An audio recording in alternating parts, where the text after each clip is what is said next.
Hello everyone, this is Idź Pod Prąd TV for Poland. We are recording here from Brussels, from the European Parliament. And with us today we have a special guest, the CEO of Prager University, Denis Prager. Thank you for having me. Dziękuję. Thank you very much for taking time to speak with us today. We don't have a lot of time, so we'll jump into the questions. So you're Polish, or I mean Polish American?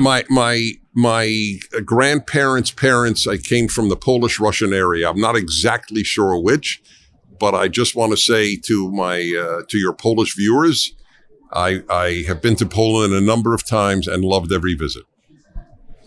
So we can ask a question that sort of relates to Poland, or actually directly relates to Poland. We know that over here you're going to be giving us a speech about the freedom of speech. And in America, there's always this often saying that goes that the second protects the first. You're quite familiar with that, I assume? Yes, of course. And I'm actually speaking about freedom generally. Freedom of speech is one of the freedoms. But the American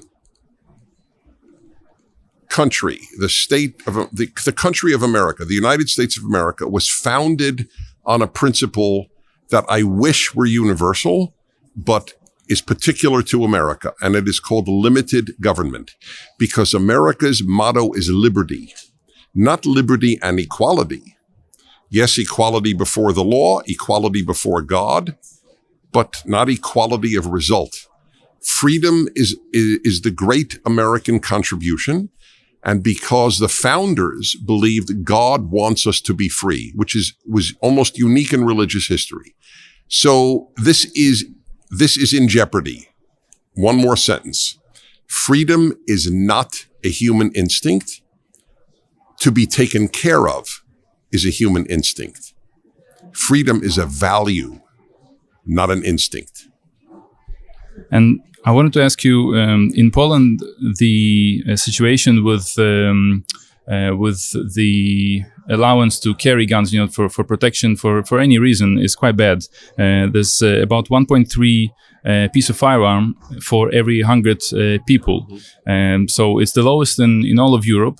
So my question is, can a country that doesn't have freedom to carry firearms to protect itself really have freedom of speech for a long term? I hope it has freedom of speech. The American belief is, Thomas Jefferson said this and others, if there is tyranny, it can only be overthrown by force. If there is tyranny, we do not have a tyranny in America, not left or right. So this is not a question right now. But I can only say this, as a Jew, that I wish the Jews of Europe all had a gun. Many would have been murdered, but many would have been able to die with dignity by taking a Nazi with them. That's so true. And we know that the Polish resistance have helped actually the first Warsaw ghetto uprising. So the first Warsaw uprising was in the ghetto, not the actual one that happened on the streets. So not a lot of people know that. And part of the people who took part of that was the Polish resistance who helped the Poles. I got another question also relating to Poland. We can clearly see that the globalist states like China, Russia, North Korea, Germany, France, Sweden, etc., are in a clear conflict with the US and your allies.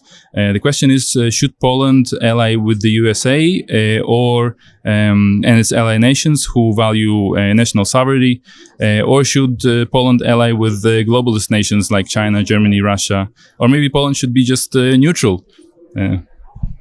Poland should do what is right.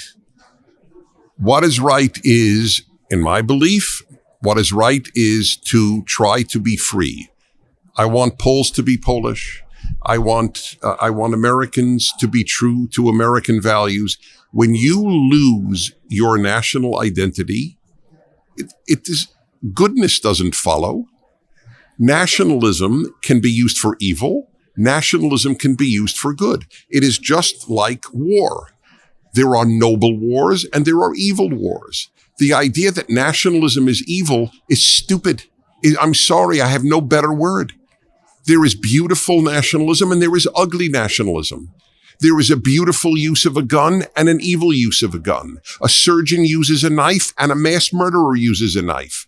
Knives aren't good or bad. Nationalism isn't good or bad. It can be good. If the values behind nationalism are good, it is a noble idea. I don't want everybody just to be human beings. 6-7 billion people with only one identity, that they're biological people, they're Homo sapiens. That is not my dream. And we know from the Bible that God said that He divided the nations so they would seek God and try to find Him. When God blesses Abraham, and I'm writing a 5-volume commentary of the Torah for people of every religion, of no religion, in fact, called the Rational Bible. I hope it'll be in Polish. That is one of my dreams. And when God blesses Abraham, He says, through you, all of the nations will be blessed. God understands and wants the world to be divided as nations. They should all recognize one God, but not stop being nations. So that same question goes for Israel as well. Do you think Israel should ally with the US or with China, or Russia or other globalist nations and states? And if they ally with one nation, like with one side, which is the US, can they really still stay friendly with the other ones? Because we see that the conflict is really getting... This was true during the Cold War. So countries have to ask, what is right?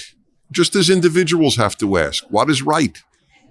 And in the long term, doing what is right is good for your country. To sell your soul for immediate benefit. Oh, this will benefit me because I will get a better deal with Iran. That's what Europe does. Oh, we want more trade with Iran. That Iran is the greatest sponsor of terrorism in the world does not seem to bother Europeans because they want to make business deals. The irony is America is called capitalist. Europe is called democratic socialist, but Europe is far more prepared to compromise for money than America is. What do you think about this idea about Poland and Israel? Because do you think that Poland and Israel have the same enemies? And just to follow up on that question as well, have you heard about this idea that Poland should demand World War II reparations from both Germany, but also from Russia? And to do that, there's this idea that Poland should ask for help from America and from Israel. And in return for the help that we would obtain, we would then modernize the Polish army by buying modernized military equipment from Israel and US. What do you think about this idea? I think one has to be realistic.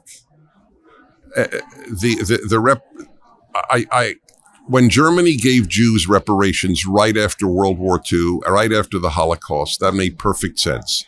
Your family was wiped out. Your house was taken over. To ask 75 years after the end of World War II, listen, Poland is completely justified to be angry at what Germany and the Soviet Union did to Poland. It's completely. But I think people have to deal with the reality of moving on, not forgetting, but moving on.